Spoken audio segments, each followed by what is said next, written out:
आज के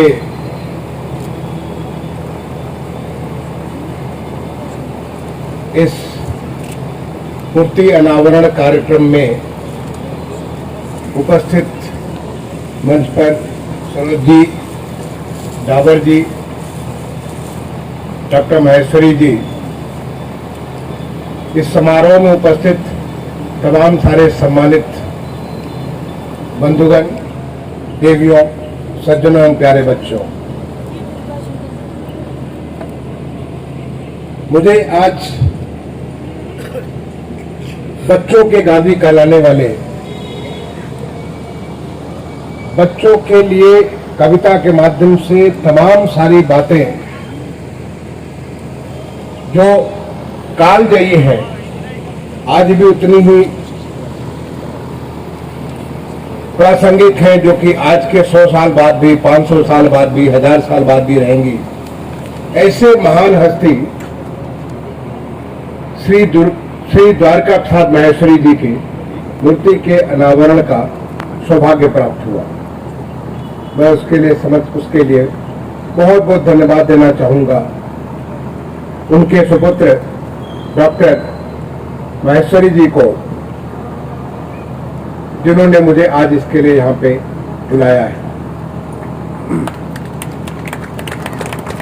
मेरी पहली मुलाकात आगरा के जिलाधिकारी के रूप में 1996 में नवंबर में मैं यहाँ पे जिलाधिकारी का पद ग्रहण किया। नवंबर के महीने में ही मुझे ख्याल है 4-5 दिन मुझे हुए होंगे, एक कोई स्कूल का कार्यक्रम था, किसी विद्यालय का कार्यक्रम था। उस कार्यक्रम में द्वारका प्रसाद महेश्वरी जी अध्यक्षता कर रहे थे और मुझे मुख्य अतिथि के रूप में वहां पे जाने का मौका मिला। स्कूल का नाम तो मुझे याद नहीं है, करीब 26 साल हो गए,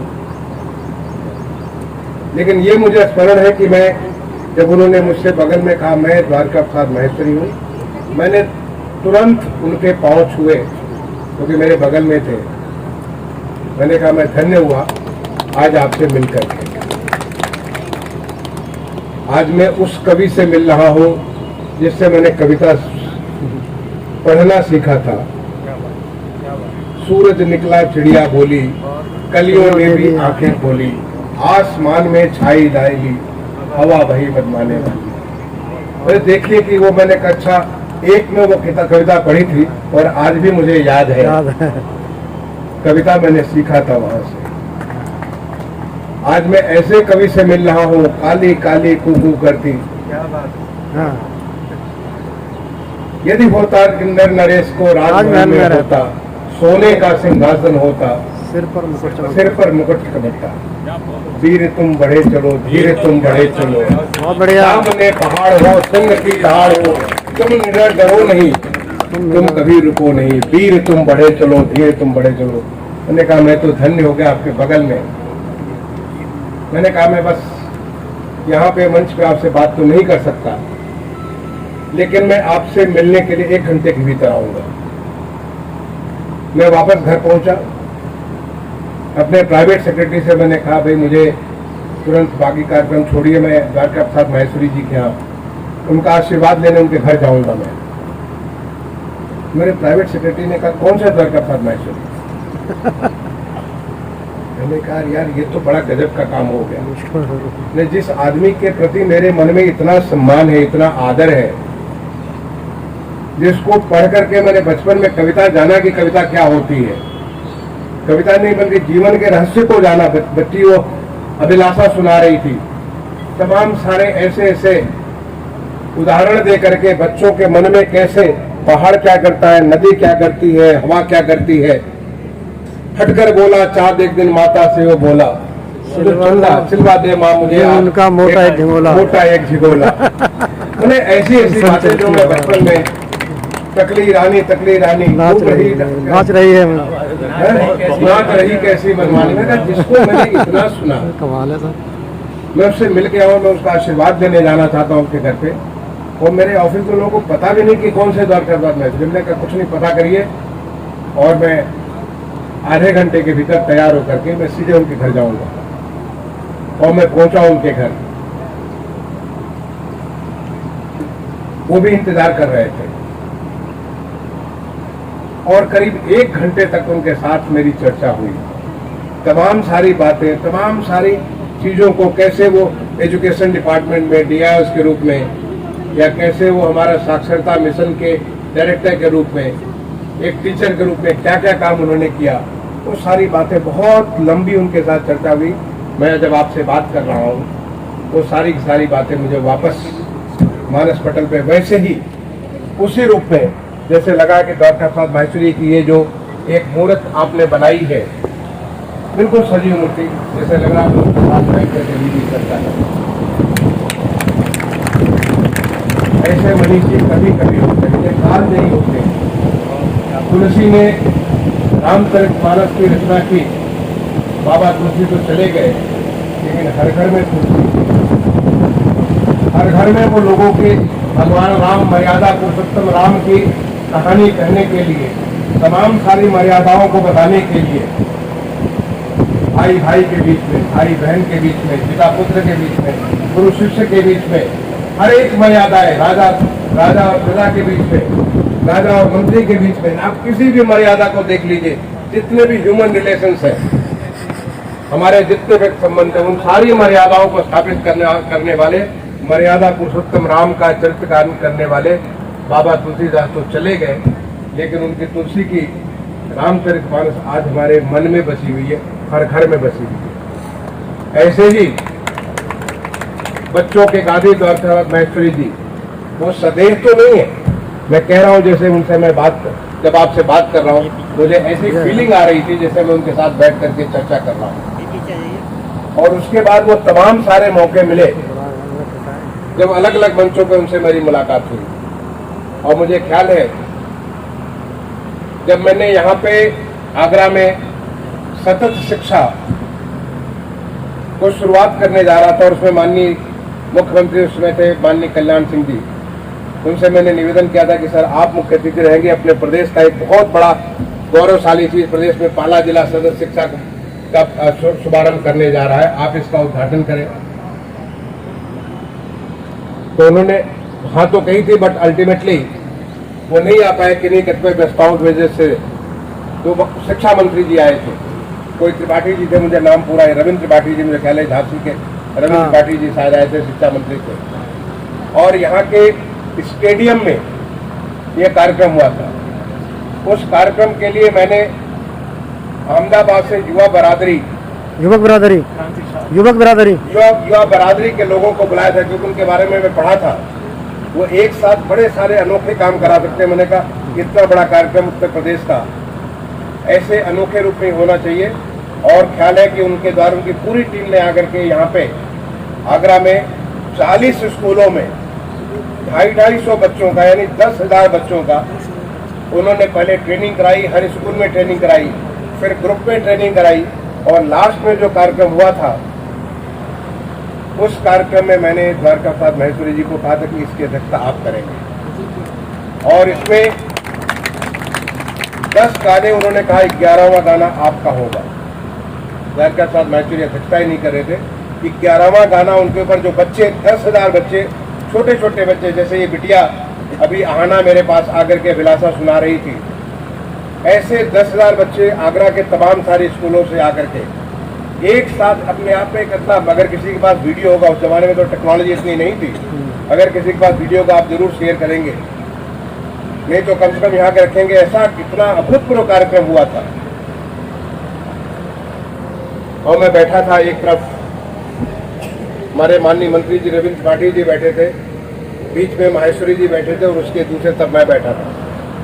मैं देख रहा था कि कितने भावुक हो गए थे जब उनका 11वां गाना चालू हुआ, जब बच्चे खड़े होकर के बैठ करके तमाम सारे भाव भंगिमाओं के माध्यम से, तमाम सारे अपने सारी गतिविधियों के माध्यम से उस पूरे गाने को गा रहे थे। गाना तो वो कविता तो मुझे याद नहीं कौन सी कविता थी, लेकिन कोटि कोटि कंठ से एक सुर निकल रहा। और उसके बाद वो खुद गाने लगे। द्वारका प्रसाद माहेश्वरी जी खड़ा होकर के, जब ये बच्चों ने गाना चालू किया, वो स्वयं खड़ा होकर के कोटि कोटि कंठ से एक सुर निकल पड़ा। वो पूरी कविता उन्होंने की थी, और इतना आनंद आया था कि मैं क्या कहूँ। ऐसे महान हस्ती का, उनकी मूर्ति का आवरण करने का अवसर जो मुझे मिला, मैं उसके लिए आपको बहुत बहुत धन्यवाद देना चाहूँगा। इस मूर्ति से उनके स्मृति हमेशा के लिए, उन्होंने जो लिख दिया है उतने से ही, वो कालजयी है, वो समाप्त नहीं होने वाला, हमेशा हमेशा चलता रहेगा। ये हर कविताएं जो है हमेशा हमेशा चलती रहेंगी। तो आपने उनको एक मूर्त रूप में यहाँ पे अपने सामने रखा, जिससे लोग आए और अपनी भावनाएं, अपने उद्गार, अपने श्रद्धासुमन, अपनी श्रद्धांजलि ऐसे महान हस्ती के सामने अर्पित करते रहे। आप सारे लोग यहाँ पे बहुत देर से इंतजार कर रहे हैं। मैं आगरा में बहुत सारे कार्यक्रमों में, आज मैं सुबह सुबह कहीं गया, फिर उसके बाद अगला कार्यक्रम, तीसरा कार्यक्रम और मैं चौथे कार्यक्रम, और मुझे अभी तुरंत लखनऊ वापस निकलना है। कि आपको मालूम होगा कि बहुत सारी ऐसे काम है जिसे तुरंत वापस निकलना है। मन तो था कि मैं आपके साथ बैठ करके और वक्त गुजारता, लेकिन मेरे हाथ में वो समय को बांधने का शक्ति नहीं है, इसलिए मुझे प्रस्थान करना पड़ेगा। इसके लिए मैं क्षमा प्रार्थी हूँ। मैं चाहूँगा कि हमारे माहेश्वरी जी इसको कार्यक्रम को आगे बढ़ाते हुए काम करेंगे। मैं एक बार दोबारा अपना प्रणाम ऐसे महान हस्ती की तरफ करूँगा, और इसके पहले मैं अपनी वाणी को विराम दूँ। मैं एक बार एक और महान हस्ती हमारे सामने डॉक्टर पारिक साहब हैं यहाँ पे, उनको भी मैं प्रणाम करूँगा। आप शायद उन्हें एक डॉक्टर के रूप में ही जानते होंगे, मैं उन्हें बहुत बड़ा समाज सेवी के रूप में जानता हूँ। इन्होंने बहुत सारे समाज के लिए इतने सारे काम किए हुए हैं। ऐसे लोग बहुत कम होते हैं जो अपने बियॉन्ड जाकर के जीते हैं, अपने लिए नहीं, अपनों के लिए जीते हैं। और अपनों मतलब अपना नहीं, बल्कि समाज के लिए जीते हैं। डॉक्टर राधेश्याम पारिक जी को मैं बहुत ही सम्मान के साथ आपने मौका दिया मुझे उनको प्रणाम करने का, उसके लिए मैं आपको धन्यवाद देना चाहूँगा। जो दो हमारे यहाँ पे लोगों को सम्मान किया गया, जैन साहब को और कौशिक साहब को, उन दोनों को भी मैं बहुत बहुत अपने तरफ से धन्यवाद दूंगा। ज्ञान प्रकाश जी को मैं आपको मैं बहुत बहुत धन्यवाद दूंगा। और आप सबसे भी मैं अपेक्षा करूंगा कि कोई भी शहर वहाँ की ज्योग्राफी से नहीं बनती, कोई भी शहर वहाँ की क्या संपदा उससे नहीं बनती, कोई भी शहर वहाँ के शहरियों से बनती है, वहाँ के लोगों से बनती है। आगरा के लोग जब इस काम में लग जाएंगे, आज अभी मैं टूरिज्म गिल्ड के कॉन्फ्रेंस में उनको बोल करके आया कि आप अगर लग गए तो आपका शहर बहुत कुछ स्वच्छ भारत मिशन में काफ़ी कुछ साफ हो चुका है, आगे और साफ हो जाएगा। और ऐसा हो जाएगा कि लोगों को दिखेगा कि आगरा जैसे ताजमहल जैसी खूबसूरती हो। आपके शहर को भारत सरकार के स्मार्ट सिटी के रूप में अंगीकृत किया गया, काफ़ी कुछ डेवलपमेंट हो रहा है, लेकिन वो सिटी कार्यक्रम से नहीं, यहाँ के लोगों से स्मार्ट बन सकती है। अगर लोग स्मार्ट हो गए, लोग इसको काम करना चालू किए, और स्मार्टनेस मतलब गेटिंग मोर फ्रॉम लेस, अगर आप काम करना चालू किए, देखिए शहर देखते देखते स्मार्ट बन जाएगा।